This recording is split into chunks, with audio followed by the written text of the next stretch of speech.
You might not chatter the same way, John.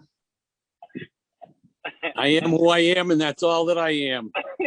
Oh no, he's gonna start singing. Go ahead, start singing. You're live. Okay. Good evening. We are live broadcast stream of tonight's Parks, Public Works, Recreation, and the Environment Committee on HPA-TV, Comcast, and Frontier Government Channels 96 and 6032. It will also be streamed via HPA-TV.org, the HPA-TV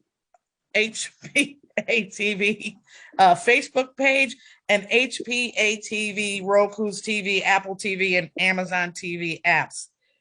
It will also be rebroadcast and made available on the HPA-TV YouTube channel. Hello, everyone. For the viewing public, you missed a very stimulating conversation on pickleball, but that's for another day. So with me, I have a voting member, Councilman Nick LeBron, and voting member, Councilman John Gale. We also have with us Assistant Director Troy Stewart, Corp Counsel Ciara Menache More, Julia Jack, who is from DPW, that's right. Courtney Jackson, Mayor's Office, Frank Della Ripa, Public Works, Nat Gale, COO's Office, Director Oliver, Chris Hayes, who is here from Parks, Chair of Pratt, Mark Dowd, Public Works, Patrick, Executive Director at Knox, the esteemed Jennifer Huckenhall, Donna Swar, and Rena Sen. And Rena, where are you from? DFCYR. I'm Kim's assistant. Oh, I'm sorry. Well, no worries. Glad you're here this evening. Did I miss anybody? Because I don't know if I see everybody. Okay, got everybody. All right, so we're calling to order the first of the meeting, and we have quite a few agenda items. So we're going to be mindful of everyone's time, but at the same time, it's a robust agenda with a lot of important items. So we will start with agenda item 2.1, which is a resolution from Mayor Bronin authorizing the mayor to apply for and accept two grants of $2 million for Elizabeth Park and $3 million for Keeney from Connecticut's Department of Economic and Community Development. And I do believe we're going to split these two into two, correct, Nat? You're going to speak to both of them separately. And Nat Gale here is here to speak to that. So please, Nat, you have the floor. Well, good evening, Councilwoman. Thank you. Nat Gale, Director of Capital Projects and Operations. These are two projects that were put on the state bond agenda last year that have, we've been working with our staff in Public Works and the different parks organizations to scope each of these projects. So I'll start with Elizabeth Park. The Elizabeth Park project includes three distinct projects. One that relates to greenhouses and parking lots. This is something that the Elizabeth Park Conservancy has scoped and has been working to improve the parking facilities for the new hall on the west side of the park, as well as renovate three of their historic greenhouses. So that is that's the lion's share of the grant. So it's $1.5 million. WECA will also be doing a sort of mini master plan for the east side of the lawn. So that's another portion of this grant. That's in the $300,000 range. And that's to hire a designer or landscape designer to help develop some design ideas based on some community planning that WECA has already done for the east lawn. And then the last portion is to construct the Phelan basketball court. So that's something that has been underway for a while. The design on that is complete, and there is funding to implement the upgrades for the Phelan basketball courts on the east lawn. So those are the three distinct projects for this grant. I'm happy to answer any. And Nat, before I open it up to my colleagues, and Councilwoman Surgeon has joined us and is a non-voting member. What was I going to say? The Phelan basketball court. Frank, Is that a part of your report, or can you report on that separately? Or Nat, do you know the timeline on that? Councilwoman, I'm only going to speak of current projects going on at the parks, not future. Okay. Nat, do we have, is that on track, so to speak? I guess I don't know what you mean when you say on track. That is, we will bid that out once this grant is approved, and so our bid process is typically about a month. And so then construction, there would probably be about a month of negotiation. So construction would begin, in a couple of months once this funding is approved. So fair to say it could start by? I would say summer. That's the best time. Do we know what something like that, how long that takes? Only because I have someone asking me a lot about that. Sure. Yeah, Frank, I would defer to Frank on the timeline for a basketball court. Probably at least 4 months. And that, I don't know if the DC, we still need to go through their process to get the money. I think like, for instance, Attorney General has to sign off. I don't think that's happened yet. So there is a little bit more time before I can, get things moving with design. Well, we have design before I can bid for construction. Okay, so that would. Well, but isn't that once we don't usually receive this to apply and accept the grants if that hasn't already happened, correct? I've seen it both ways. I don't. All right, so can we find that out too, Nat? Absolutely. Yeah. All right, thanks a lot. Mm-hmm. Only But because it says apply and accept. 4 months to build a court, to do it right.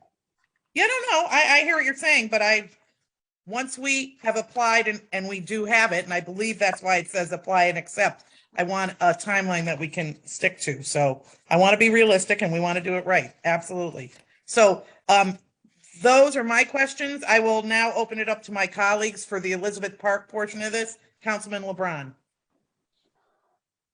Yes, so thank you for that updated report. I realize it's a long day, a long meeting, long agenda item. And I think Councilwoman Rossetti, the caution that she gave was towards me and all my questioning. So through you, Madam Chair, I just have two. So the first one is on this item is around where are we with the planning and zoning? Have all of these projects passed through planning and zoning and the historic zone commission? Forgot the name of it. Yeah, that's a great question. I don't know the answer to that, so I would have to get back to you on that. I don't know if anybody else on the call from the city has any additional information, but I don't know whether those have all been through planning and zoning and the historic commission. So if you guys, they have not. Yeah, if you guys could add that to the write-up, because those sometimes, we're hopeful that they would approve, and oftentimes the planning and zoning folks are from the meeting, from the community, and they're oftentimes involved in the wantingness of these projects. But there could be, various small things when you move away the leaves, if you will, and look at it more directly. So if you guys on the report that Chairperson Rossetti asked for, if we can add the zoning and where they are with the zoning, because I also would like to be a part of that process to help testify or communicate on behalf of these projects. Elizabeth Park was the park that I grew up in. And so I used it often, and I'm myself and my family have a close affinity to it. So the second question is regards to the Phelan basketball court. Elizabeth Park is highly popular for basketball.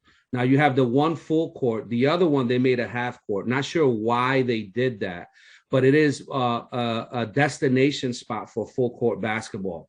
So am I under the assumption that while this is under construction, there's not going to be any ability to play full court basketball at Elizabeth Park? That's correct. The whole court will be out of commission. So we're done. So what I would ask is, and I'm not sure what the lift would be, is that on the other side, I guess that would be the south basketball court. If that can be made and the other hoop can be put up on the other side, so at least that you can run a good full court basketball game while the other full court is being constructed. And Councilman, I think there's a bigger discussion. I mean, we're moving this along. We're going to find sure. out. But I am concerned about Phelan and I'm concerned about basketball. So maybe we really need to have a tighter timeline on what's going on. Not that we want to delay Phelan, but maybe we should. So there's more time to play basketball this summer. And then we start maybe in, August and still are able to get it in by the end of the year. But those are some discussions we should continue to Absolutely. have, but maybe we won't have them here. But I see where you're coming from. And I think that's important. Thank you. Yeah, I just would note, I believe, and we'll get back to you, Councilman LeBron. I believe that asphalt is shorter than a full court, that second court. So I don't know, putting another hoop there, it would not actually allow you to run a full court game. It would be it would be a full court game, but on a much smaller size asphalt. All right. It will be a pickleball game, but basketball. All right. Let's stop that. Thank you, Councilman. Councilman Gale. Thank you, Madam Chair. Just a couple of quick comments. Director of Operations mentioned WICA a couple of times. For those that don't know, that's the West End Civic Association. That's the NRZ for that neighborhood. So that the implication certainly is that there's been a lot of neighborhood participation in the planning process. Second comment is that the basketball court that you all are talking about is in honor of a boyhood friend of mine, a kid I grew up with, and his name is Jack Phelan.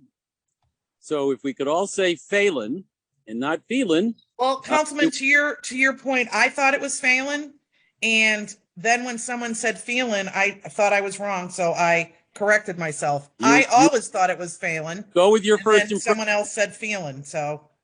Jack Phelan. He was a hell of a basketball player. He was a basketball coach at the University of Hartford for many years. Yep. Lived on. I've had a lot of people asking about that. That's why we want to make sure we bring it to the forefront. And the last quick comment is I'm not sure that Planning and Zoning Commission weighs in on park projects, but we'll see what that answer is. Thank you. Thank you, Councilman Gale. Councilwoman Surgeon, are you still there? You are. Hello. I'm still here. Thank you, Madam Chair. Is any of these projects on the CIP list?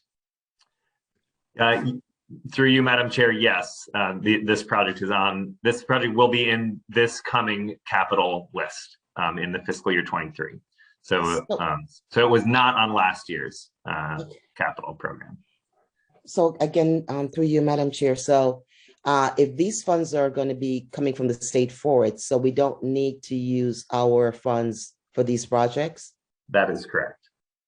So why would it still be on the list, the CIP list? We carry in our capital program all projects that we are overseeing, whether they are grant funded or funded through the city capital program, just to show the full portfolio of projects. So is there any sort of hyphen or some designation to say that it is grant funded or the fund is coming from someplace else and not the general funds? Because we remember we pay as we go. Yeah. I'll have to get back to you on that for how we distinguish in the budget book, but we do distinguish between grant funded versus city funded. Okay, great. Thank you. Thank you, Councilman. Now, Nat, the other piece, the $3 million for Keeney. Yes. So again, this is another project that was on the state bond agenda, and so. Public Works, specifically William Rosenblum, who is our golf operations manager. He's been working with the Golf Commission to, scope some of these different projects and consulting obviously with Frank as well.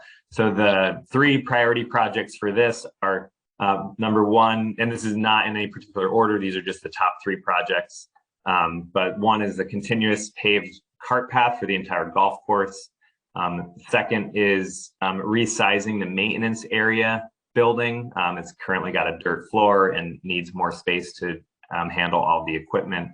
And then the third is there is seepage issue in the foundation. So there's water issues that we'll be addressing that creates excessive moisture and mold. So those are the three priority projects. Again, in no particular order, these are additional projects that we hope to fund if there is, sufficient funding after those three.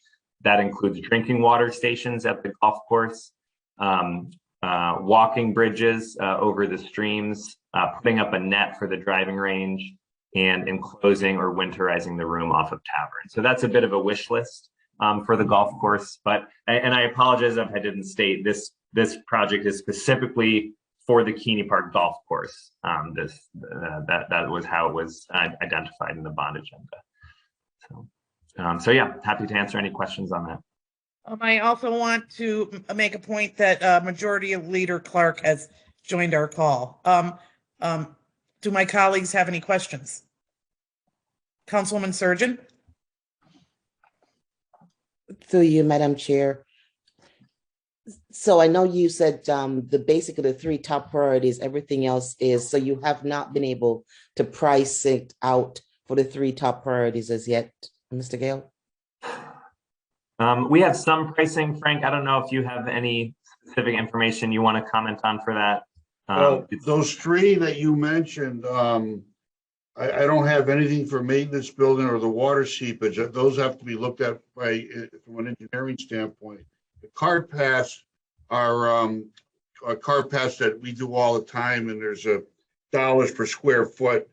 I think I want to say it's between $12 and $20 a square foot. So we can, we're going to do these projects independently as opposed to try to group them, in my opinion. Yeah. Thank you. Through you, Madam Chair. So basically, there is no budget to how to spend the $3 million. You just have a wish list and then the three priorities. So if you have extra monies, you will do the other things on their wish list? Yes. Okay. So through you, Madam Chair, will you be able to come back and report the actual cost, or will we see it in the budget through the CIP area, what the cost of this three wish list, how is that going to be differentiated in the budget? Yeah, I will get you all of the costs, and then we could, bring that back to see. I don't want to say it's going to be less than 3 million or over 3 million. Prices have gone through the roof on many, many things these days. But I need to, Nat's just getting the stuff to me, all this information, and I got to gear up our team to start getting, pricing, advertising. It's quite a bit of work you're going to see in all these parks that's going to happen. Now, I'm sure, Frank. So basically, Frank, so Mr. Gill, we'll actually see that in the budget book, what all this will be. So in the budget book, you will see that we have a $3 million grant from the state for Keeney Park Golf Course. And then through that, each of these projects, as Frank mentioned, will be independently bid out. That's how we identify the prices, right? Frank and his team put together a cost estimate, but then we don't know the true price until we get responses back from the different companies that are going to bid on each independent project. We will definitely bring that information, back to this body when we have that. But the three projects, that are the priority, we anticipate those will consume a large amount of the $3 million budget, and then we'll move on to the remaining items. So through you, Madam Chair. So basically, in the budget, we're just going to be approving this $3 million for Keeney and $2 million for Elizabeth. That's what we are asking you to do today, because we need that approval in order to put them in our budget, in order for Frank and his team to start getting those cost estimates to satisfy your request. We need the budget authorization from this body in order to start that work. Gotcha. All right. So I just want to make sure I understand this. So this committee then will vote to accept the funds from the state, the $5 million, and then, go to council, the next council meeting. Okay. But the budget is not quite out as yet. But in the budget, I will see a line item that says, $3 million for Keeney and $2 million for Elizabeth, but no projects associated with it. I mean, there will be a description much like I just provided. Okay. Yeah, that's what you will see. All right. Just want to make sure when I look at the budget book, I have to ask you this all over again. So thank you so very much for that response. Thank you, Madam Chair. Thank you, Councilman. And to that point, would it be timely that you would have the timeline for the projects of the 2 million and the 3 million and would be able to report back to this committee in June? I would have, let's see, this is so May, June, yeah, beginning of April. June. This is Yeah, April. beginning of, well, It mid-June, would be right? the second week in June. Yeah, I think we won't have contractor estimates, but we could have some engineering estimates. Yeah. of All what right, those projects will cost. let's tentatively think about that, okay? Sure, yep. Okay, Councilman Gale, I move we send this back to council with a favorable recommendation. I second the motion. I didn't know I thought you were gonna ask a question. Caught me off guard, Councilman Gale.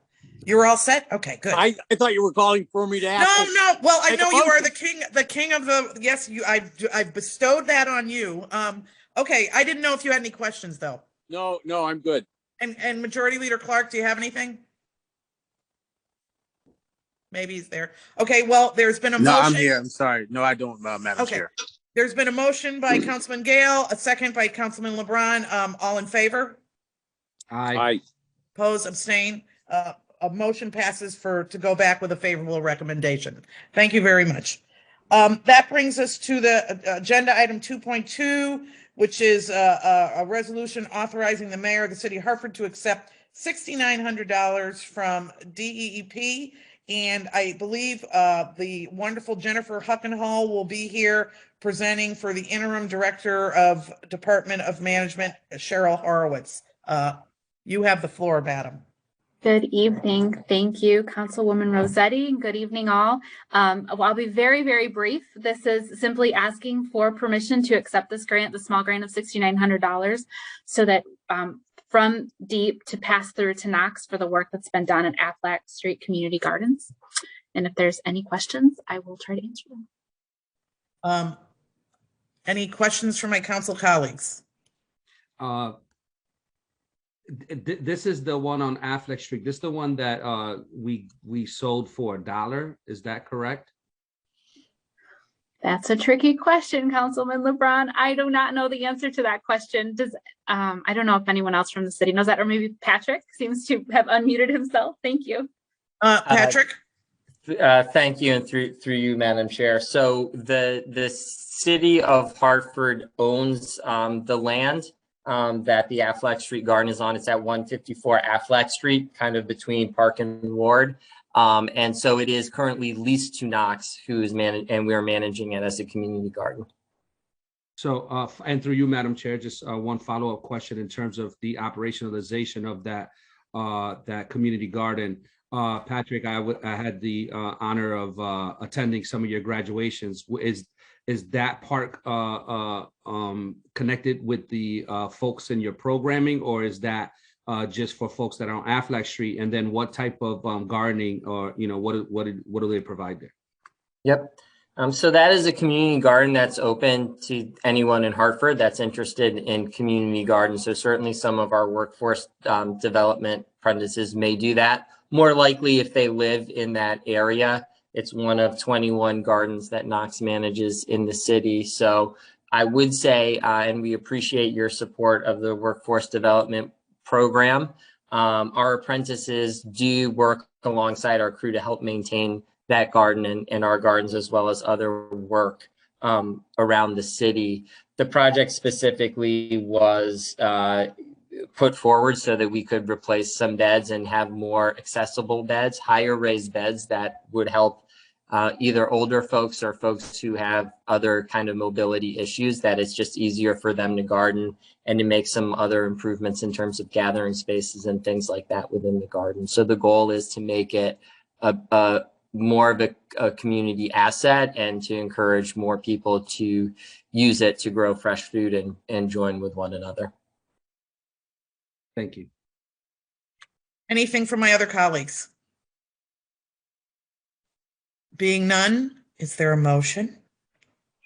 I move we send this back to council with a favorable recommendation.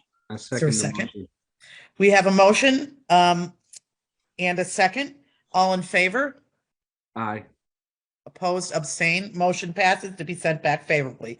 Thank you. Thank you, Jennifer. And Thank you, Patrick. As I say to others, you're certainly welcome to stay on, but you don't have to. I should have said that. Well, no, Nat, maybe you have to stay. No, you don't. Um, Okay, that brings us to agenda item 2.3, which is a resolution accepting from the foundation gifts or donations for the improvements to the park, Colt Park Foundation. I believe Mark Dowd, Superintendent of Parks, is here to speak to that, and Donna Swar from the Colt Park Foundation. Mark, please, you have the floor. Yeah, hi. I guess through you, I will defer to Donna. I believe she's going to present what they are going to give to the park. Donna? Donna, you have the floor. Hi, 13 picnic tables, 7 benches, and a sports equipment box. We had a fundraiser last year. OPP made the tables, the picnic tables and the benches. They'll be installed the end of this month. We're very excited about it. We have the new pavilion, Frank. Oh, it's beautiful. It's near the pool, and that's where quite a few of the picnic tables are going to go, but we're also going to be adding them in other locations in the park that we have found that our visitors, our regular visitors, our daily visitors could really use a picnic table to sit down and be able to eat and enjoy each other's company. Well, thank you, Donna. Are any comments or questions from my colleagues?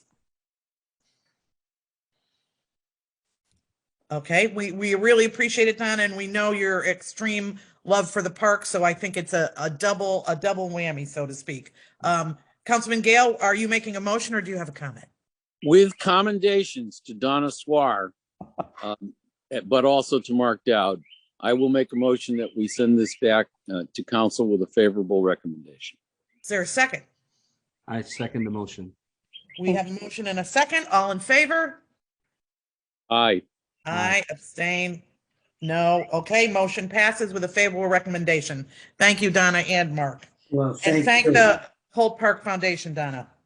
That brings us to 2.4, which is a resolution of the Mayor Bronin authorizing the city to accept a $525,672 grant, first round of 5 anticipated years of grants from the Connecticut Children's Medical Center for support of the North Hartford Ascend Pipeline Project, which really needs explaining. So I know we have here Director Oliver to explain this to us. Yes, and thank you, Madam Chair. And if you don't mind, I would like to share my screen because we did prepare a presentation. And with me this evening is, of course, Troy Stewart, Assistant Director for Recreation, as well as North Hartford Promise Zone Administrator, Courtney Jackson, and also Rena Sen, a Special Assistant to me. So hopefully everyone can see the first page of the presentation. So hopefully I can see some head nodding. Okay, wonderful. Okay, so we're gonna go through this. We're gonna try not to do it too quickly though, because we do know people have questions. So with that, I'm gonna turn it over to Troy to take this first slide. Well, thank you very much, Kim. Our goal and our vision was to make sure that the North Hartford has a situation where they can go one shop, but I call it one-stop shopping. So the thing that we're doing and continue to do with this grant is to make sure that individuals, when they come to the center that go to Parker, is that they understand all the resources that they have in the community itself. And we try to guide them to those resources. And that's what this grant is helping us to deal with. And that goes with our partnership with Catholic Charities that's inside our building, that's dealing with fatherhood, dealing with individuals who come out of jail and have kids, and they make sure that they are being taken care of. That goes for individuals who families that are having problems that don't know how to get resources for may it be electricity or water. whatever it may food. We try to make sure that we funnel these individuals in the right direction to make sure that things are happening, and making sure that our team, that is recreation team, as well as the individuals who are here, that they know the resources that they have in this community that make it work. And also it goes for our churches and everything else. We make sure we funnel everybody to the resources that we have in this community to make sure that everything is happening. And our team has been trained during this whole thing so that we can make sure that this whole situation is occurring. So on top of that, I'll hand it over back to Kim. If you want me to elaborate even more, you just let me know. I just don't know how much you want me to say. All right, thank you, Troy. What we're going to do is we're going to go ahead and move over to Courtney Jackson, who is going to link it to what Troy was sharing, as well as link it to the actual details of what was proposed as part of the larger grant. And then he'll hand it over to me and I'll share what it means for us as City of Hartford. So Courtney, take it away. Definitely. Thank you, Kim. So my name is Courtney Jackson. My job is to oversee the work done in the North Hartford Promise Zone around health, housing, economic development, education, public safety, jobs development, job readiness training. And during that time, I was trying to figure out how to show the community the Promise Zone at work, pulling together cross-sector partnerships. And some of the stuff that Troy just listed, again, through just working with partners within the city as the different departments, I was able to see that at Parker Memorial, through the rec staff, there were relationships being built and work being done. And I asked myself, how can I help supplement that? So in talking with Kim Oliver and others, we figured out a way to try to expand services, meaning connect existing services to individuals within the community through the existing and leveraging the existing relationships at the rec center.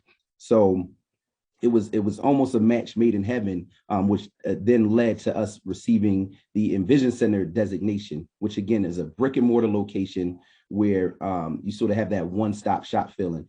And the idea wouldn't be that if you went to Parker Memorial, you would automatically receive the services there, but there will be a way to connect it. And through various grants, we piece things together to sort of try to pilot this experience.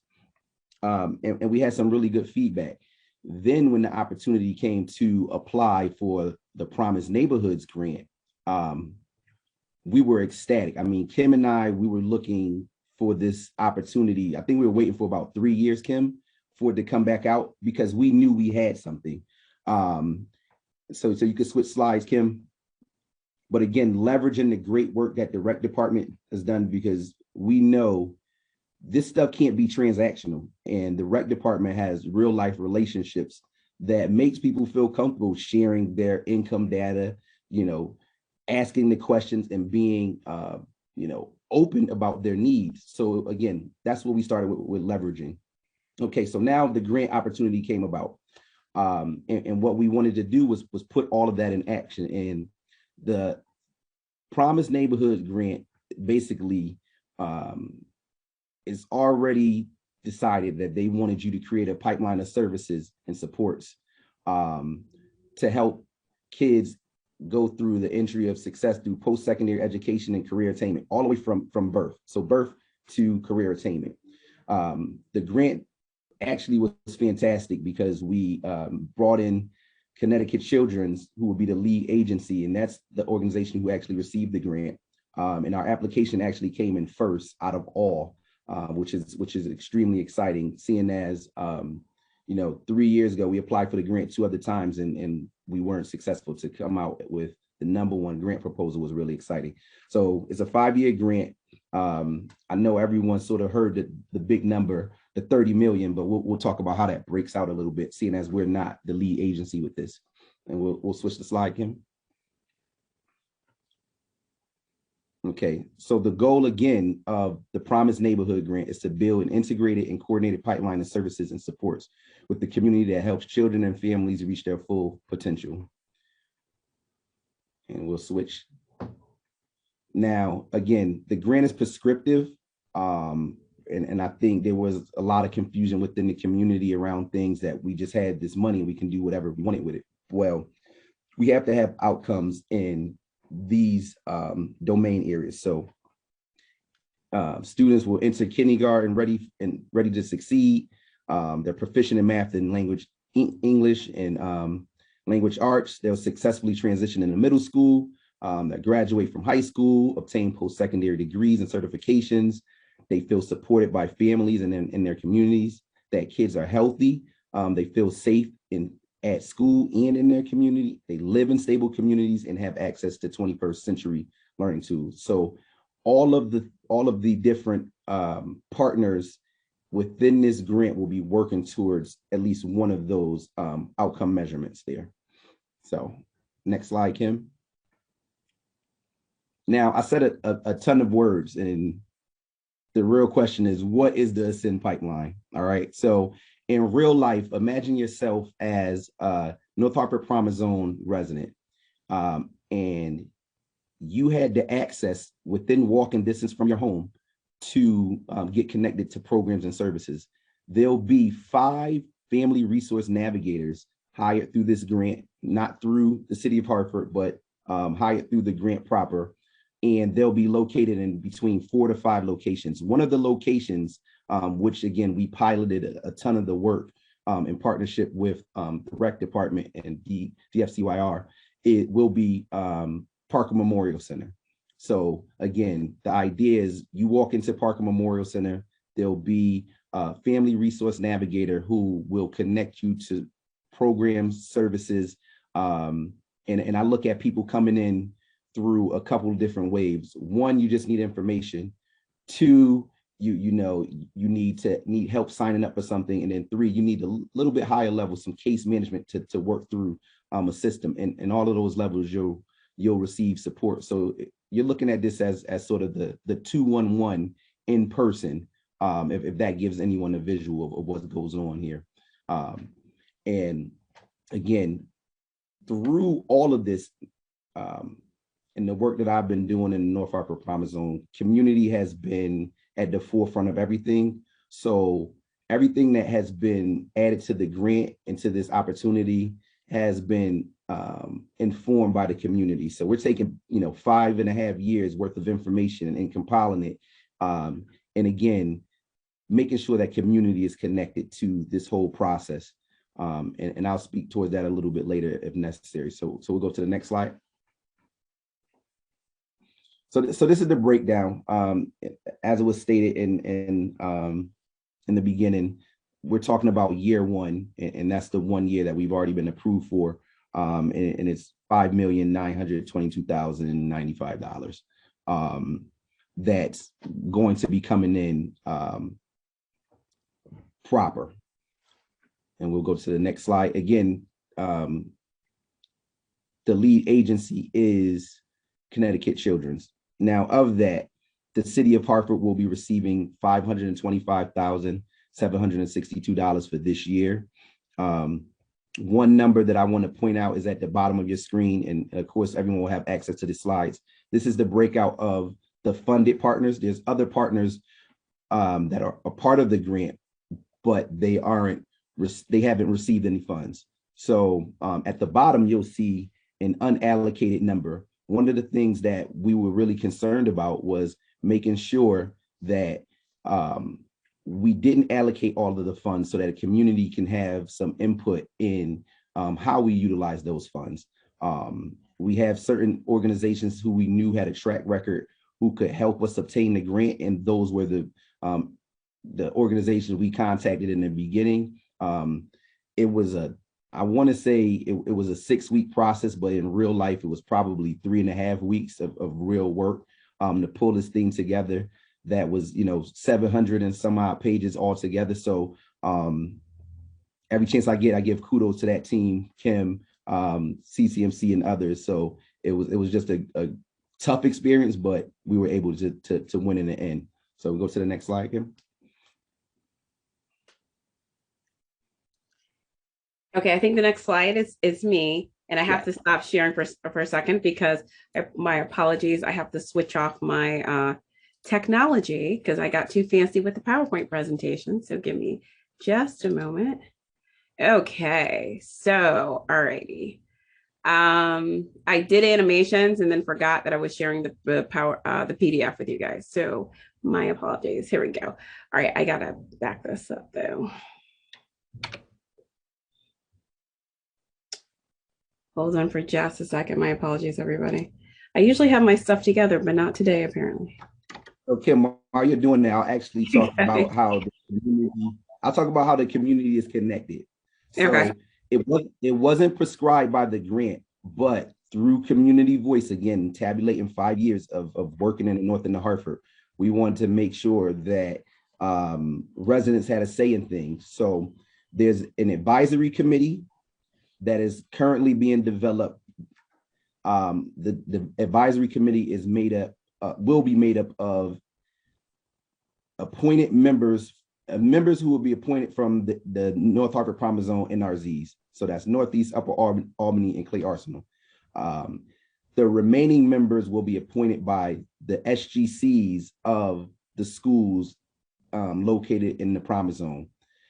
Once they all come together, they'll have the opportunity to expand that group, whether it's, right now it's only Hartford Public Schools. So if it needs to be expanded to faith-based or it needs to be expanded to other schools around the way, that will happen. But that will be the foundation of that advisory group, led by community, developed by community, et cetera. And each of them will also be stipend.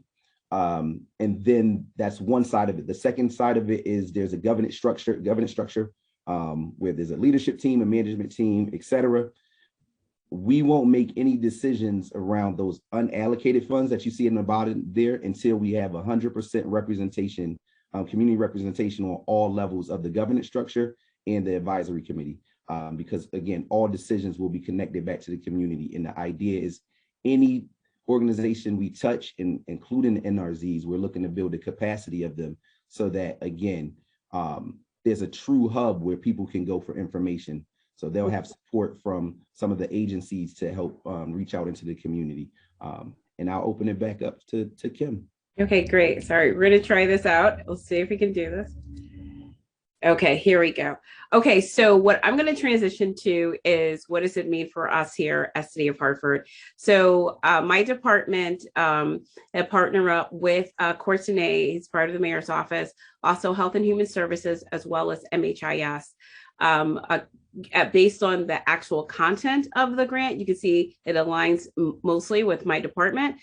So one of the reasons that I'm here representing the cross-department team, if you will, today. So what I'm going to do is, this is why I had to switch off because I forgot I did animations. So this next slide is going to be several different bubbles, but I was trying to think of a way that give enough information. And again, you will receive these slides, and I'll also make sure this page you have the text to, so you'll be able to read it yourself. But in terms of what we have proposed that we would do is, number one, is that we would actually scale up our current work. I think this is really important because we are doing work, but we know that we need to improve because the actual population indicators and results we currently have, we know they're not good enough. So again, that was one of the reasons for us to look for this as an investment, but again, for it to push us and for us to go deeper as needed. Another thing is really partnering with our families and our community members so it's targeted and personalized for our students. Again, we do some really great work. We know this across the city, but a lot of our work is based on broad brush. While we do have some personalized individual plans in certain programs, we don't do it at a systemic level. And so that's what we're hoping we'll be able to do here.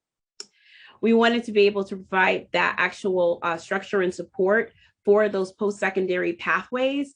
Again, something that's more than saying putting together, exposure to a job, or hey, it's just an internship. But again, how are we actually developing those pathways and making sure that every single one of our children are aware, not just that pathways exist, but are aware of how that fits for them in terms of their interests, their skill sets, and what they would like to do in the future. Because again, our kids, we don't want you just to graduate and go to post-secondary. We want you to thrive and have those choices and live the life that you like to live. So that would be better for all of us in our community.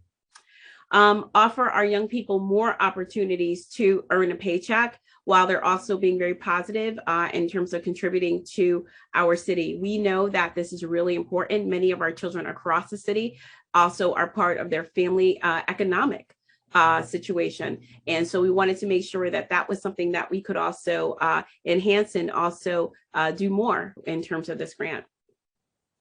Advancing overall, though, that local youth workforce development, and really think about those young people that sometimes our current system do not work for. So for example, we know we do our summer youth employment, and it works really well for our young people who are on track. If you are on track, it's a nice fit, you get a nice paycheck, and it looks really great on your resume. If you're having any situations at home, if you're vulnerable in any way, it's much more difficult because, as we know, if you're dealing with situations at home or elsewhere, you bring sometimes, unfortunately, that to your experiences, including your workforce development experiences. We also wanted to make sure, again, that there were opportunities to positively contribute to neighborhoods. We see that in some of the service learning projects that we're already doing. We've heard of some good stuff already in terms of, Donna said earlier today about the good work that OPP did and those young people who actually built those benches that are in Colt. We need to be doing more of that and give those opportunities for those young people to be able to do that in North Hartford and beyond. Also, really wanted to look at health, and many of you are very well aware of social determinants of health and how it connects to education, employment, economics overall, and really how it impacts especially individuals of Black and Brown residents in our city. And then finally, also have a coalition-led plan that we address issues around violence, and how is it that we can continue to really be thoughtful and intentional about safety. And here we talked about in terms of like roadways and pathways, but we have heard feedback from our young people and families about people being afraid to go to school. I mean, just a couple of weeks ago, a very real situation where we had children not going to school for more than a month because they were afraid, their families were afraid for them to go to school.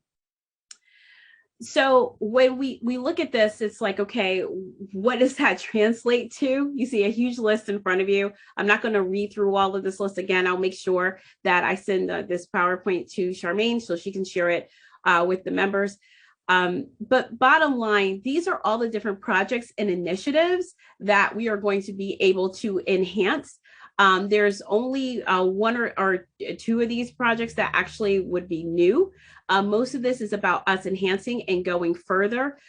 So for example, our Family Childcare Network, we've done a lot of work across the city. There's 70 to 75 providers that are working with us hand in hand, receiving technical assistance, capacity building. But one of our weaker points is in North Hartford. How is it that we can make sure that those families have those options? So if that they choose to have early learning and care for a child, but prefer it not to be center-based, that they will be able to do that. So just one example of what we would like to do.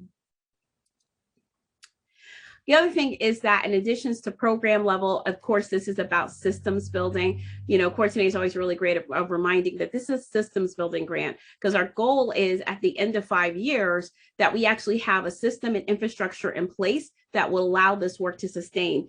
And the only way that we really can do that is making sure that we are strengthening our system across. And what we've been able to do, I think somewhat successfully, is to have these different projects here or there. And this is about how are we gelling it together and making sure that it's cohesive and that it's one system. And I think that's really important. And this is just laying out some of the different projects we've had to date. Courtney mentioned the Envision Center designation. That was a really big deal that we received, and by the way, continued to receive from HUD really positive feedback that we were one of the best sites in the entire country. So, and again, that's Parker Memorial right around the corner, and we were highlighted consistently by HUD. But that was one initiative. How is it that we weave that? And then also long-term, one of our goals, and Courtney and I and others talk about this all the time, is we want to be able to lift up this work that not only that lessons that we learn, but things that we build. So in the end of 5 years, how are we doing this across the city so that we are able to scale it up citywide? So going down to this micro geography for now,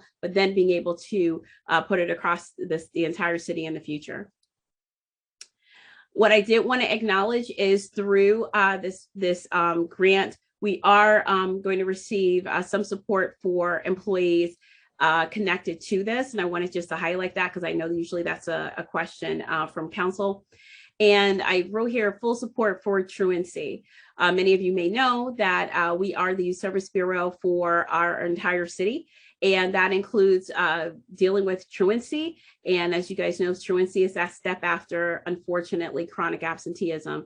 And we usually have easily up to 1,000 young people who may be truant at the school systems, including Hartford Public Schools, as well as Crack and other schools, working through and trying to get to those young people. And that was an unfunded mandate. I think it was going in the right direction for us as a state, but we really need to be able to do more and do more coordination and really think about how we're tapping into our community partners to hopefully turn that around.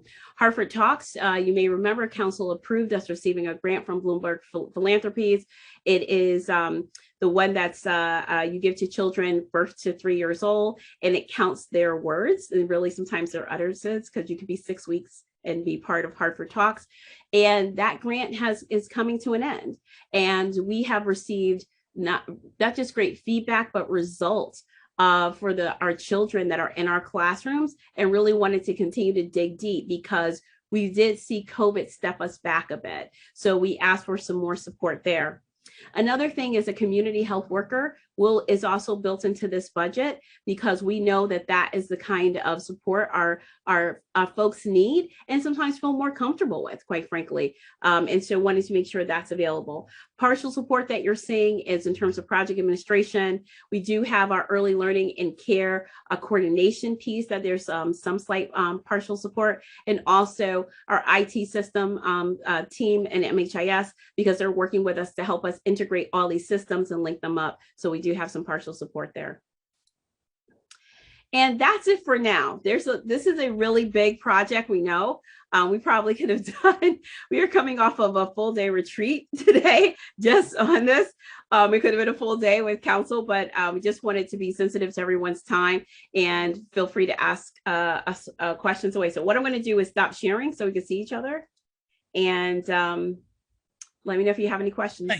Thank you both. Thank you, Courtney, Kim, Troy. First, I just want to start with, as someone in my day job who depends on grants, kudos. And I know what it feels like to try and then be successful. So, great job and very impressive. I just have a couple of things, and then I'll let my colleagues go if that's okay with everyone. You mentioned, and it may not be a simple answer, Kim, and you may want to, think about it.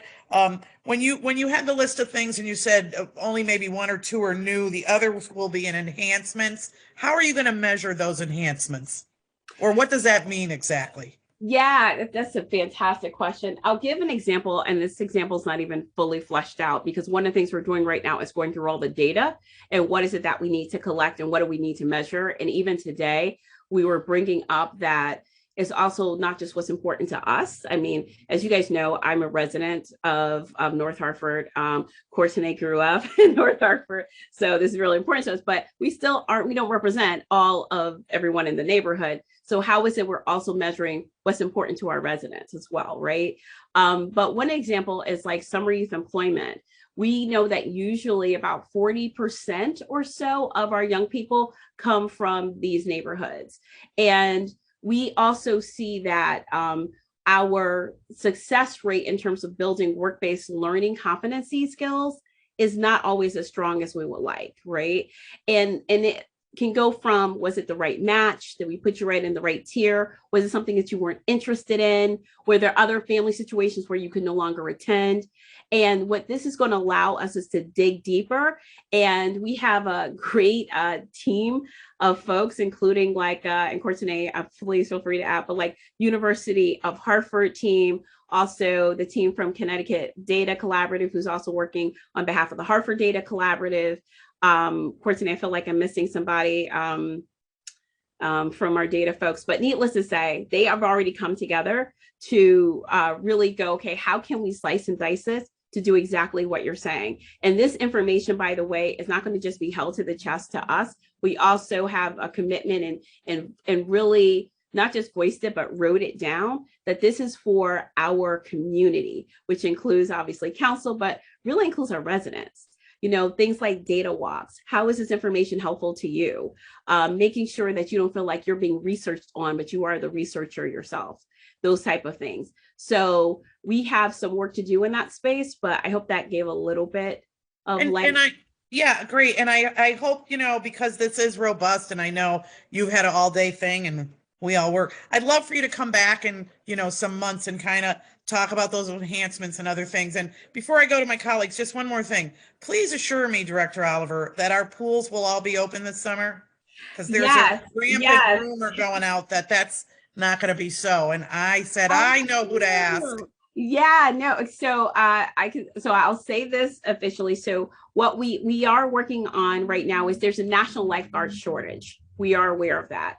We have on our roster something like 60 plus lifeguards, and about 40 or so of them are agreeing to come back during the summer. A smaller fraction of them that could really do basically almost like full-time hours, right? And so this has been a challenge, but we plan on having all of our outdoor pools open. We're working very closely with the mayor, human resources, legal on this, hoping to have some more information to all of you guys very, very soon in terms of what we're trying to do to make sure we're retaining that staff, because quite frankly, we get poached in Hartford. We're very proud of our aquatics program and people know it. And I got to tell you, everyone in the state know it. And then what they'll do is they'll offer our folks $3, $4 more an hour. And it's difficult for us to compete against that. But we have some good news, I believe, that's coming out very shortly. But no, right now we are planning for continue to reach out to us. As someone who was a lifeguard many moons ago, so I'm not saying I'll do that this summer, but I also know we could also be creative on how we could get people. Troy, don't laugh that hard. I don't think you need to laugh that hard. But keep letting us know, because that's a priority, I know, for me and for my colleagues, to make sure those pools are open and how maybe creatively we do get lifeguards. So please keep us posted. So can I say one? I can say one thing is that as our director is telling us to think out of the box, and we have some older folks like myself and others who are who have been in the system a while, who want to come back, and we're trying to figure that whole thing out. So we're trying to figure this whole thing out, and it's coming to a point nationally that the thing is we were at the top of the grade at one point, but now we're at the lowest of the grade because we don't have the flexibility because of the union.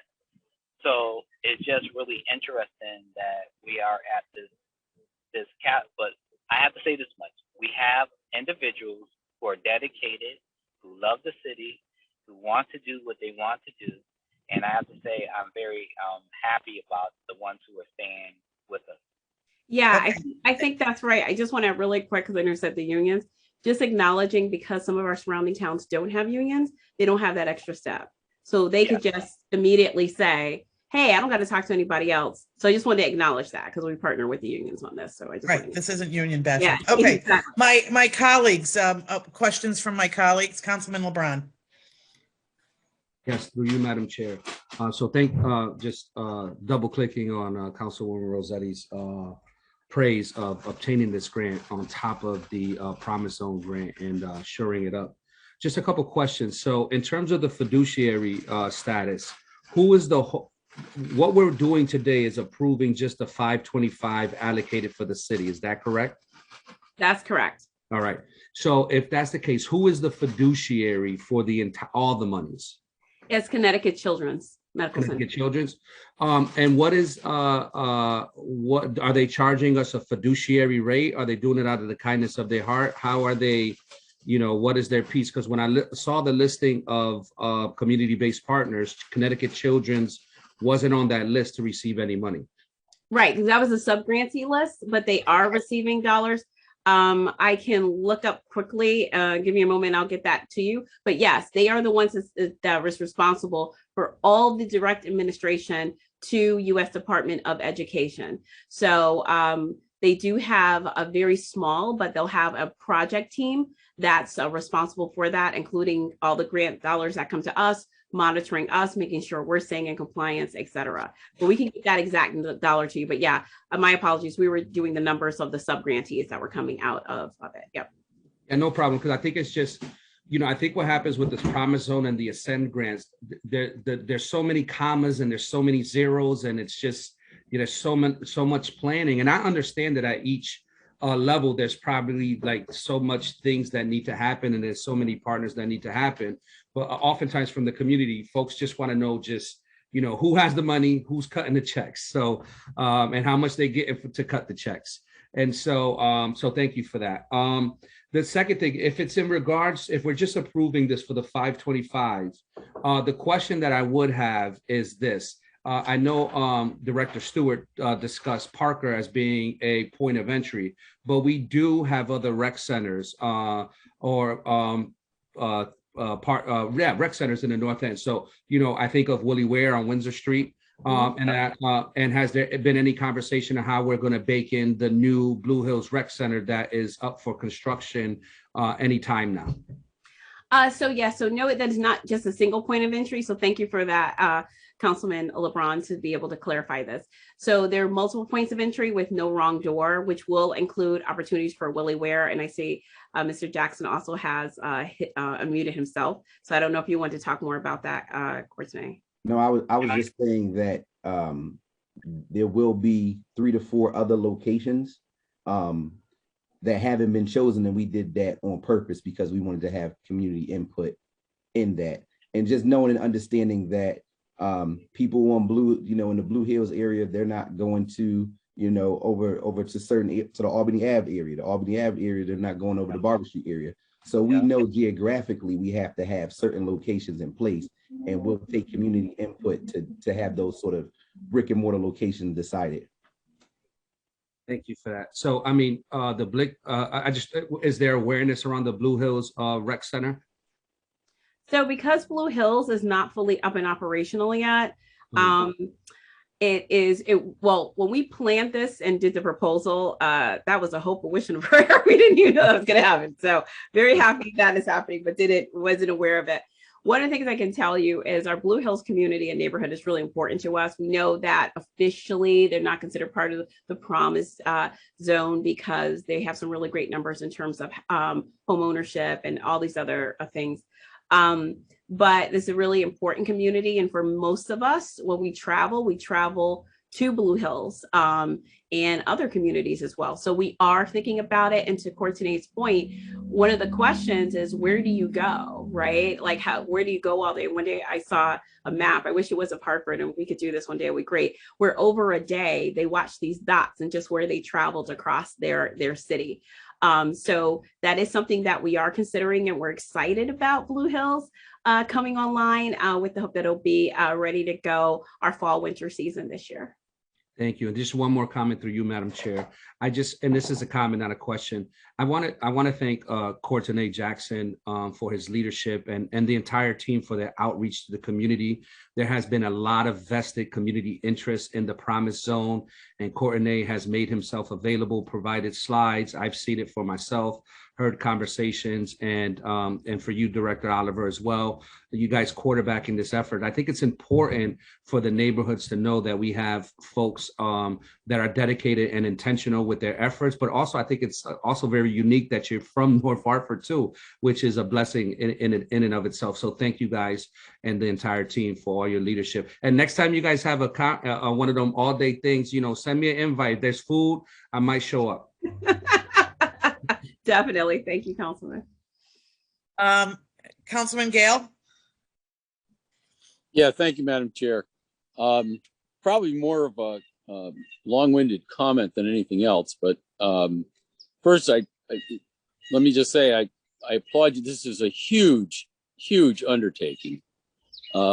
or at least that's the way it appears to me based on everything that you've said, and the amount of money that's being thrown at this in the 5 years. So, you know, good for you, good for us, you know, hopefully good for the city of Hartford that, you know, we've got the money and we've got a plan of action. I want to weigh in and just give you some of my feedback on the plan of action. You know, I heard the comment made that you want to set it up so that people can just walk to services, so that people can just walk to a place. And so to me, that says decentralized, and I think that's exactly the key. When you talk about these point of entries, you know, besides places like Willie Ware, we've got a whole school system that's set up throughout the city of Hartford. And these are buildings that the city has paid for. They have recreational facilities within them. They have other facilities within them. Most of them have cafeterias these days, as well as lots of other different spaces. And certainly within North Hartford, you've got Sand, you've got Wish, you've got Milner, you've got the schools at Quirk, that whole complex there. So for me, I would really encourage partnering up with the schools to be the places, because they already serve community. They already have neighborhood parents and children in their buildings every day. They're already a place that people are familiar with, you know, where they might not be familiar, you know, even community health center. I mean, even some of these big things, they're probably not as utilized as the neighborhood school system is. So my 2 cents, as I said, just giving you some feedback. I encourage you to you mentioned 5 locations you're looking at. I hope you can fit some schools into that. I think that would be beneficial to everybody long term. I also saw with your graphs the, you know, kind of the ascend pipeline. It's, you know, starting young and moving everybody up. One of the things that I think that's become more and more acknowledged these days is not every kid needs to go to college to be successful. And, you know, it may very well be that we're doing a disservice to a lot of our kids, that we're kind of pushing them to something that they may be ill-suited for, or that they, you know, so many kids come out of college with a lot of student debt, not a great job at the other end of it. But my goodness, there's great occupations, great earnings, great skills involved in the trades. And so I hope that, you know, we somehow have the ability to incorporate and not deter our kids. You know, you look around Hartford, we've got suburbs that are filled with people who are plumbers and electricians and HVAC guys and auto mechanics and body works. And, you know, they run their own businesses, and they send, you know, they make good livings. You know, so as I said, you know, just another thing to consider. I hope we can figure out some way, if that's part of this whole Ascend business, that you can figure out some way to bring the trades more into the conversation. And it may not just be, you know, limited to the trades. There are other things that are non-college that are, you know, potentially going to prepare folks for, you know, a great future. Anyway, thanks for all you guys do. I mean, I think it's wonderful. I look forward to hearing reports back as things go on. I just wanted to give you a little feedback. Thank you. Thank you. And FYI, just guys and gals as plumbers and blah, blah, blah. Okay, Councilwoman Surgeon. You're on mute. Thank you. I was going to suggest to Councilman Gale that there are females out there who are plumbers, electricians, and we do a fabulous job, sir, so we can multitask. So don't forget us. But in line with what Councilman Gale spoke about, one of the things I learned when he spoke about thinking outside the box for you guys, do you know that a person who can swim and scuba dive at the golf course in these pools make over $100,000 fishing out golf balls out of these pools? I would never have thought that was a job. It is truly amazing. That is amazing. Yeah, so in line with Councilman Gill, we have to start really thinking outside the box, and it's not just the traditional, going to a college. But I would just also thank Courtney for his patience over the last several months. I know he has come to the community with lots of presentation when the Ascend pipeline, and I know there was some feathers ruffled, but you were very patient, Courtney, with us. And so I want to thank you so very much for doing that. And you kept coming back and educating us. So I just want to give you kudos on that and getting that going. If you don't mind, one of the things I learned from the Ascend pipeline were this grant was for about 525 families. Am I correct in saying that approximately? So I think that's a number that was thrown out. Sort of as a baseline, but the goal really is access to everyone. Okay. So it's not, hit the 525 number and stop. It's let's connect with every family if possible. Right. And through you, Kim, the city's going to get 525,000. How is your department, your recreation department, how are they going to benefit? Is your staffing, do you have the staffing to produce the enhancement of all your programs you're running? How is that going to work? Are you going to utilize any of this funds towards your staffing, or are you going to be hiring new staff? I do hear in your presentation or someone's presentation talking about getting 5 navigators. How is that going to work with your program? Yeah, so in terms of staffing for recreation, that was not built into our budget here at the city. The 5 family navigators, and I'll probably lean on Courtney a little bit as needed.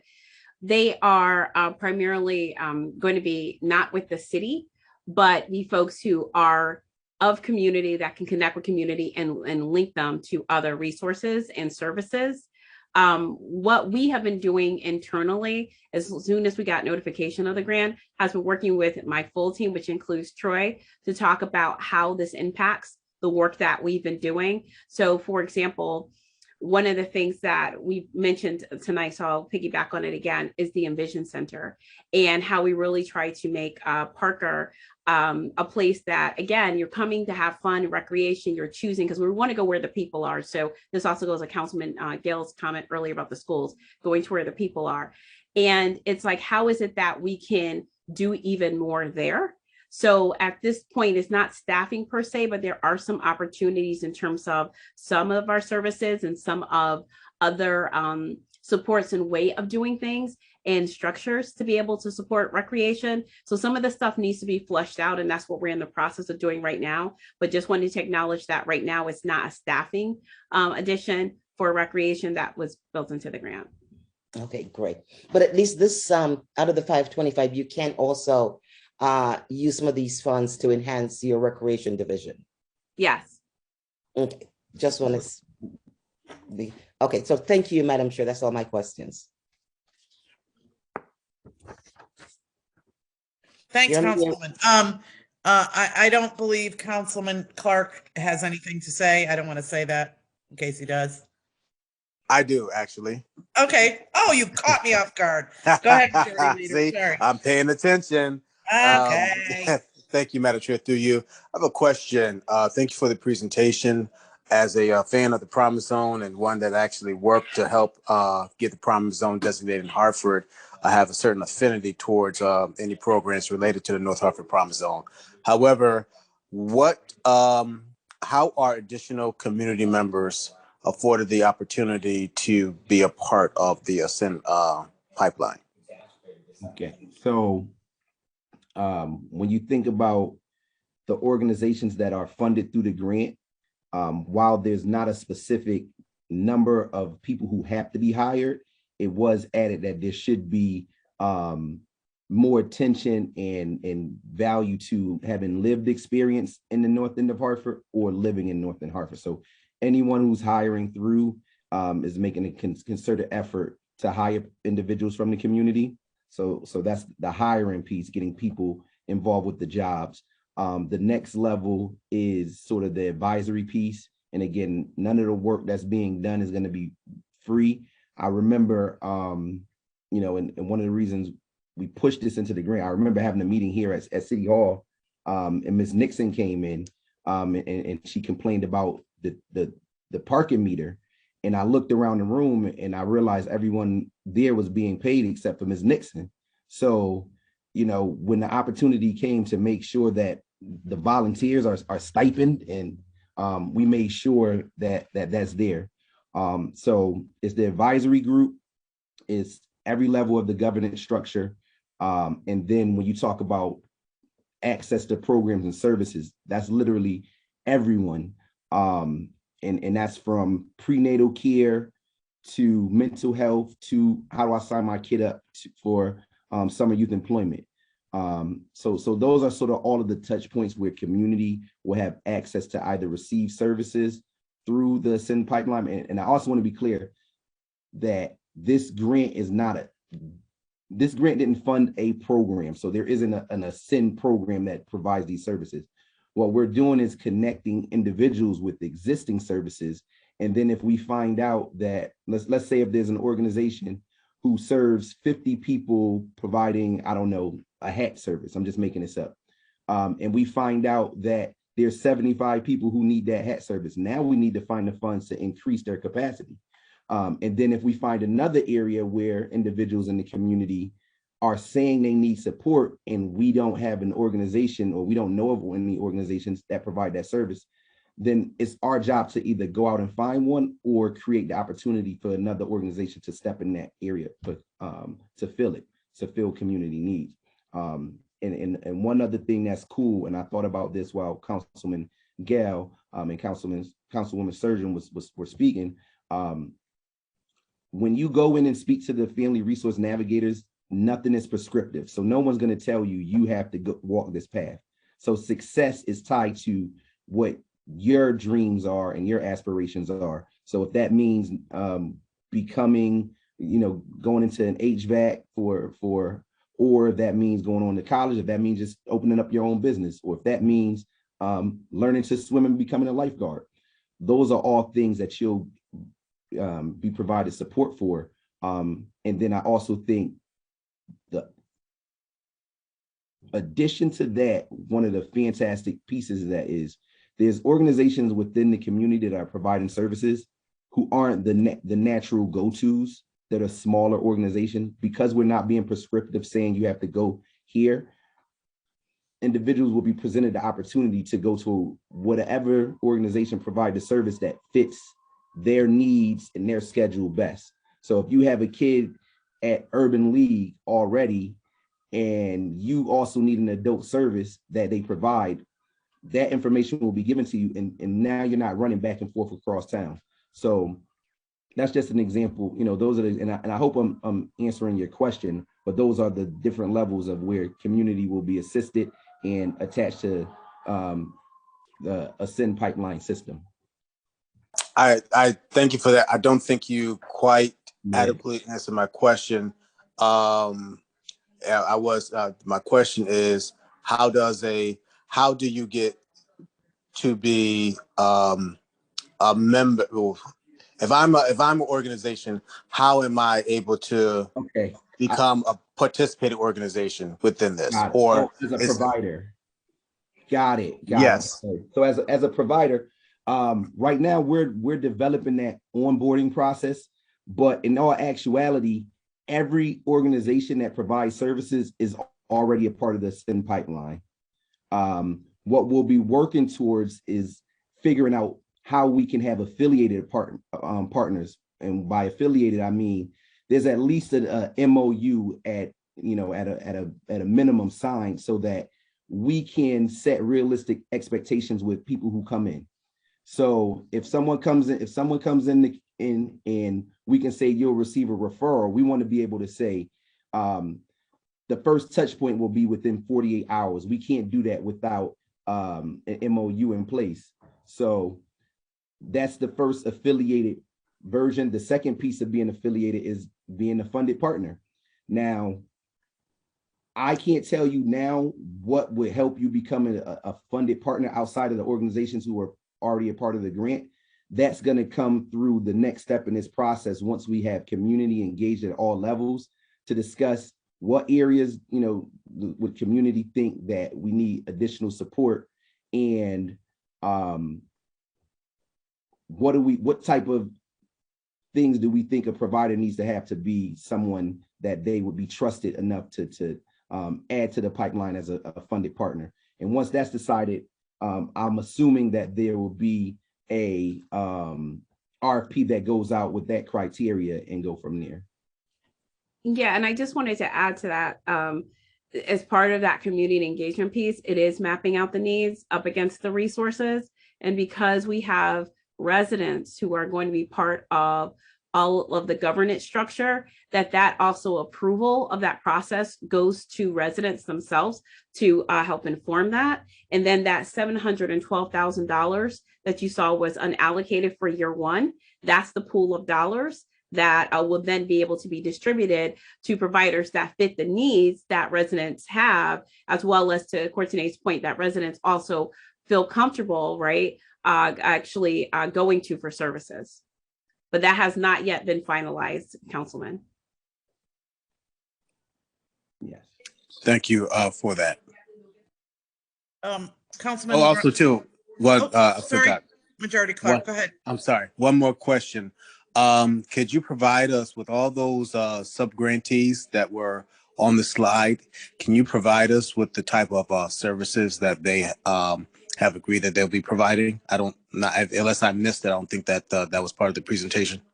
Yeah, yes, we definitely can. What we've done is we've been organizing it by the results that they've attached themselves to as part of the outcome structure, but we do have that information and we will share that with council.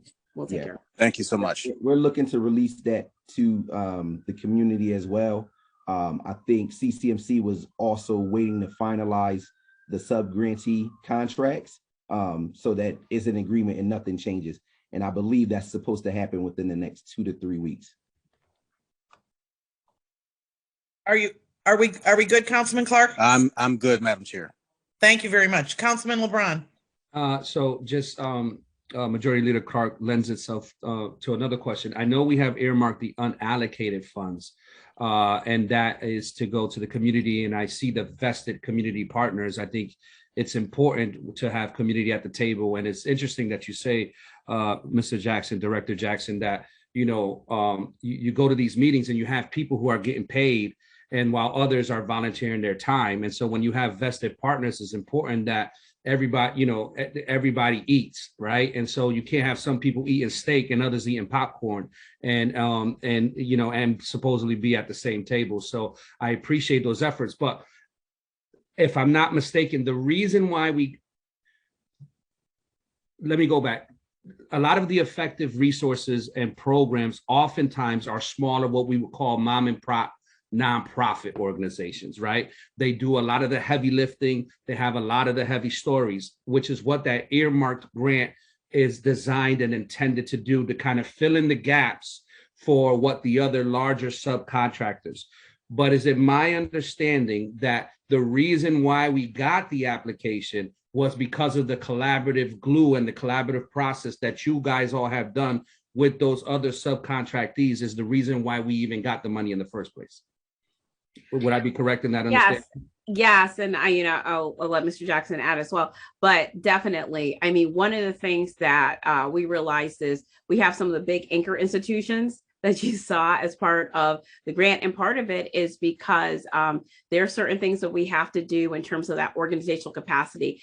Things you've heard before, evidence-based practices. What is your ability to handle federal dollars? What is it that, again, just demonstrated, right?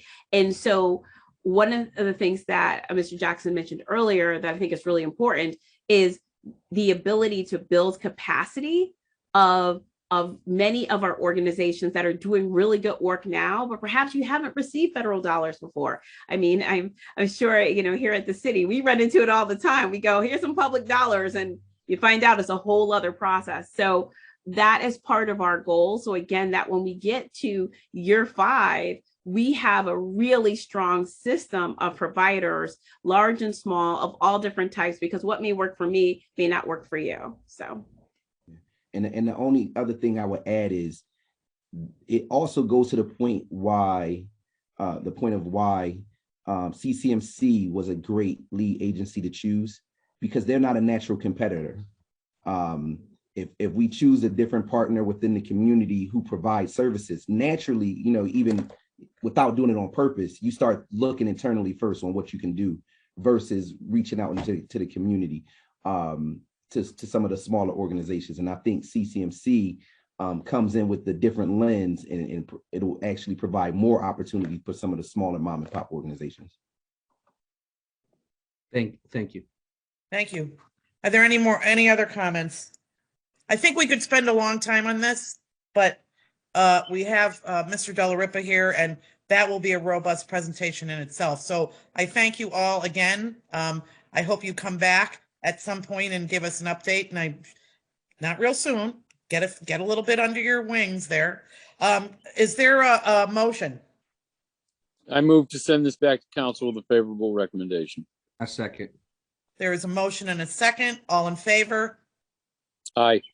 Opposed, abstained, motion passes to go back favorably to council. Thank you very much. As I've said to others, you certainly can stay on, but don't feel like you have to. That brings us to the final agenda item. Thank you, Frank Della Ripa, for being very patient. That is agenda 2.5, and it's a update and or presentation of the current park construction project. We have budget, timeline, completion date, etc. I believe what's the word I'm looking for? A set of projects were sent to you ahead of time? Well, no, what I have to report this evening are exactly all the current projects that are in design or construction. All the new ones have not been vetted yet with. No, that's not what I'm saying. Hold on, let me check with, I'm pretty sure. I never I never received the list from anybody. Well, Okay. I can talk about them. I can still talk Hold about on a them. minute, I just want to make it. Okay, hold on one second. Because if it was, I can just read them, and then, because there were some priority, particularly that people had been asking about and that we wanted to focus on, because when I spoke to Director Looney, he actually said if we went over everything, it would take 4 hours. So I thought a list was sent. I have a presentation for each park, and maybe questions will come up. Okay, all right. Want to do that? Yeah, start with that. I'm going to share. I have Julia Jack with me. She's our city architect, and we work together on these projects. So I'm going to share my screen.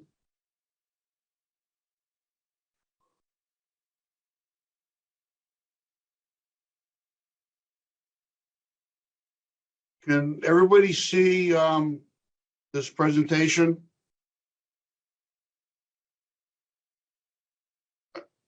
Did I mute myself? Can you hear me? Yes. No, Yes. looks good. Yes. Looks good. Hi, Frank. Okay. I can see it. Sorry. All right. So let's talk about Goodwin Park.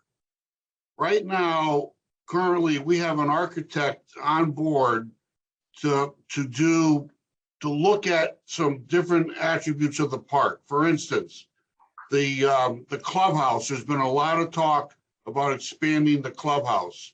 So this architect is going to come up with different concepts, either go up or go out, spread it out or go high.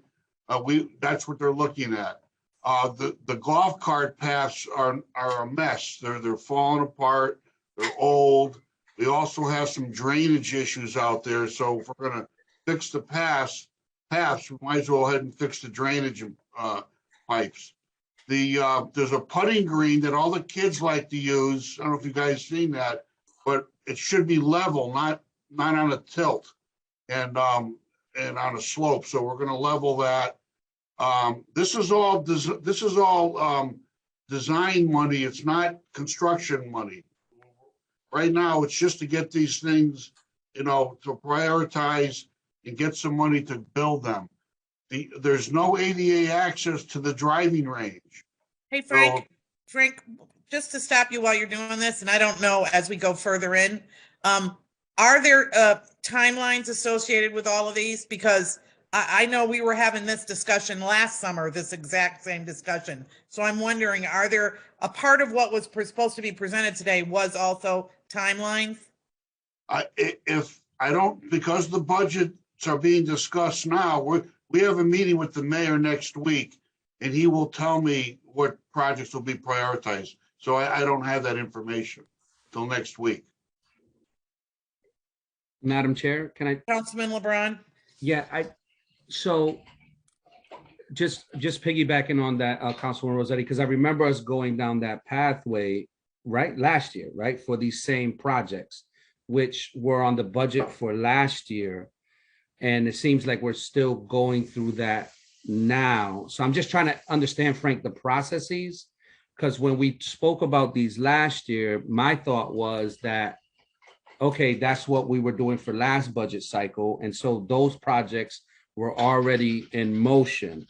And to see this up again, I'm just curious, did we miss the budget last year and then the subsequent construction or the beginning of these process? Or if you could just let me know from a systems level, why are we getting kind of the same presentation? Like, for example, with Goodwin Park, because this, I remember this last year.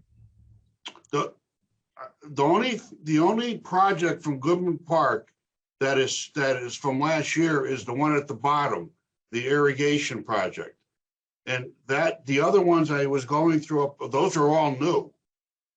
So I know, Councilwoman, that we met late last summer, early spring to talk about this RFP. It took this long to get a firm on board to start going through these different okay, so projects. The way what you're saying then, the way I understand it is Goodwin Park, the top is new, blah blah blah, and you're right. This irrigation stuff we've already done. So you're saying the award with the base bid and the total bid. Again, what we hope to have today, and if we don't, we will need it very soon, is we need to have some timelines that we're going to adhere to, because again, to my colleague's point, it seems like, and again, I'm sure there's some reason for it, but I also would like to be able to keep track of things, that we've been talking about the award piece down here.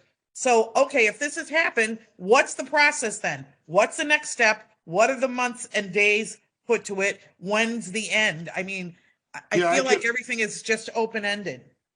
Well, I can certainly provide that to you, but just so you know, if they don't, if this first architectural design, all those bullets cost, I'm just going to make something up, cost $5 million. I don't know what the mayor or what they're going to fund. I have no idea. These are design. That first project is all about design, and those designs are usually, I get those designs done in 2 to 4 months. But as far as the construction, those are big numbers. I have no idea if we're getting money for that. So I could do, I can either go through this tonight, or if you want. We're going through it. I mean, I'll get you timelines, but I'm really talking about projects that are in construction or in design. And then next week, we're having a meeting with the mayor, and I'll have better direction on what projects are going to forward. Again, I know we were looking at certain projects. I know what you're doing here. And I don't have an answer because I don't have my city phone here in front of me. With ongoing projects, and help me with this, Councilman LeBron, because you and I and Councilman Gale, we had talked about this, but right. I'll just pull out Forster Heights as an example. Are you presenting on that with a timeline? No, because we don't know if it's getting funded. We have a design that's all done. And if next week the mayor says we're going to fund Forster Park, which is about $1 million, then I can give you a timeline. Otherwise, I can't. I don't know if it's getting funded. I haven't been told that. So, Councilman, Madam Chair. So what I would recommend, Frank, so that we're not, what I was expecting was we created a list. Councilwoman Rossetti asked us for our input. We gave input about projects that were supposed to be well in the works and approved from last year. So again, it goes to the point of, I think maybe, at least for me, let me speak for myself. What would be helpful is when we're approving something last year, like Foster Heights is last year. Like that happened 2 years ago and it got put on our radar and we went through that last year, and then we went and there was money earmarked for it. I don't know which pot it came from, but all that stuff I thought was done. So for me, I thought, because I'm a basketball guy, so I got people that's hitting me up about basketball. Folks are asking like, Nick, what's Councilman LeBron, what's going on with Foster Heights? So when we went through this motion and all this stuff last year, I thought it was approved. So maybe I think what we need is, for me, I need to know from soup to nuts, like from the genesis of design to the actual operationalization. And Frank, I have the email right here. Actually, I found it, that was sent on April 4th, and you were CC'd on it, and the timelines and completion dates. And yes, it does say in general, Goodwin, Bushnell, Pope, Forrester, Colt, Elizabeth, Keeney, but it also says requesting a current update of park projects under construction to include budget, where the funding was secured, and timelines and completion dates. And that email was sent on April 4th. Okay, I guess I don't have all the information you want, but I guess the problem is, and I'm not going to debate it here right now, the email, you were CC'd on it with Director Looney, Mark Dowd, myself, Charmaine Craig. So I feel like we're kind of not doing what we wanted to have done. So I think, and I'm going to speak to my colleagues, Councilman LeBron and Councilman Gale, this isn't really what we requested. And I feel that we should get what we requested, and maybe we need to have an offside conversation so we do get what's requested. But this certainly, I don't think, is what we requested. So Councilman LeBron. Yeah, so I would recommend, I'll put a motion out there for, and I'm just throwing it out there, please push back, to have a special Parks and Rec meeting when we able to get that information, because we're going to continue to get the same questions from the folks in the community. And if we're not going to, my goal or my hopes were to be able to solve that today. So my motion is to have a special meeting so that way we can have those direct questions and the presentations on the email that we sent answered. So my motion is to have a special meeting, Parks and Rec meeting, to update us on the current construction project. Councilman Gale, do you have input to that? Well, if the chair wants it, I'm happy to second it. And I agree, because I think to your defense, Frank, what we'll do is we're going to give you the exact questions we want answered, because there seems to be some lost in translation here. So Councilman LeBron has made a motion. If I may, Madam Chair. Yes. Just speaking of the motion, I do think it's probably going to be helpful if we sort of establish a vocabulary so that we all understand what it means when something is in design stage, what it means when something has been funded. Yes. And I, so it may, it's maybe like a little primer that we all get so that we have, because it sounds like part of what we're asking for is to take money that's been previously allocated in a budget, either last year, the year before, and some part of our budget in a CIP, we agreed, or pay as you go, because we haven't really been doing CIP, but we agreed that $5 million was going to be spent, and I'm hearing the chair asking, well, okay, if that $5 million is going to be spent, has it? What was the timeline? What part of it's been done? But I think we need to make it clear to DPW what we're asking them for. And again, I thought the email that we sent was clear, but clearly it wasn't.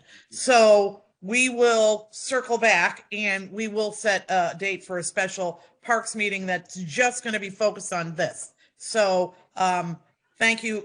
And John, you can, Councilman Gale, please help us when we craft the questions. we're all clear and we will send it off to Public Works. So But did- there's a did you get a motion and a second? second. Say that I don't again. think- I'm not, Madam Chair, I'm not sure if Councilman Gill seconded it. I did. Councilman, Oh, he you did. did? Okay. I did. Yep. Yep. So there's a motion and a second, and now I forgot what the motion was. All right, Councilman Gill, can you make the motion sound better? Because you're the master of the motion. You're the master of the motion. The motion was really sort of in two parts, which was to defer tonight's presentation to a later date, when a meeting will be a special meeting will be dedicated just to a presentation with respect to the certain construction projects, and council will provide DPW with some very specific questions that it would like the answers to. All right. All right. So there is a motion and a second. All in favor? Aye. Aye. Opposed? Abstains. Motion passes. Can I just add this? When you say the word construction, I can't include Forster Park in that. You need to say park project. I really think you need to just say park project, because that includes design, funding, construction. But if you say again, if you go back to my original email, Frank, it did say park projects.